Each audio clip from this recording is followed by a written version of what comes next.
Hi friends, welcome back to our channel మా ఇంటి రుచులు. నేను మీ స్మార్ట్ విజయ. ఈరోజు నేను ఎగ్ ఆమ్లెట్ 3 రకాలుగా అయితే చేసి చూపిస్తానండి. ఎగ్ ఆమ్లెట్కి కావాల్సిన పదార్థాలు, తయారీ విధానం ఎలాగో చూద్దాము. ఆమ్లెట్ వేసుకోవడానికి ముందుగా స్టవ్ వెలిగించి కడాయి పెట్టి కొద్దిగా ఆయిల్ అయితే వేసుకోవాలండి. ఆయిల్ కూడా మనకి వేడయింది.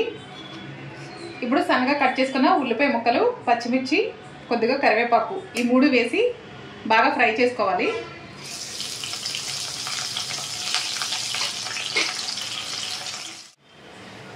చూసారు కదండి, ఉల్లిపాయలు అయితే వేగిపోయాయి. ఇప్పుడు గుడ్డుని పగలగొట్టి ఒక కప్పులో వేసి ఇందులో ఉప్పు, కారం, పసుపు వేసి గుడ్డుని అయితే బాగా బీట్ చేయాలండి.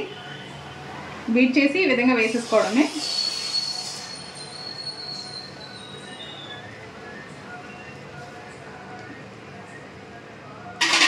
ఒక 2 నిమిషాలు ఉడికిన తర్వాత రెండో వైపు కూడా తిప్పుకుని ఒక 2 నిమిషాలు అయితే ఉడికించుకోవాలండి.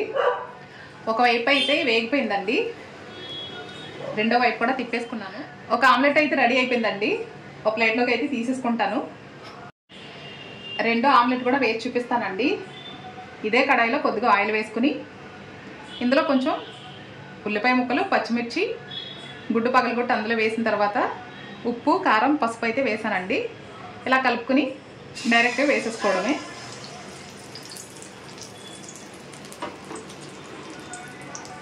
ఇది కూడా ఒక 2 నిమిషాలు ఉడికిన తర్వాత రెండో వైపు కూడా తిప్పి చూపిస్తాను మీకు. రెండో వైపు కూడా ఇలా తిప్పుకున్న తర్వాత ఒక 2 నిమిషాలు ఉడికించుకుని స్టవ్ ఆఫ్ చేసేసుకోవడమేనండి. ఒక్కొక్కరికి ఒక్కో స్టైల్లో నచ్చుతుంది కదా, అందుకే ఈ విధంగా అయితే వేసి చూపిస్తున్నాను. ఇంకా చాలా రకాలుగా అయితే చేసుకోవచ్చండి. అవి కూడా మరొక వీడియోలో అయితే చేసి చూపిస్తాను. మనకి రెండో ఆమ్లెట్ కూడా అయిపోయిందండి. స్టవ్ అయితే ఆఫ్ చేసేసుకుంటున్నాను.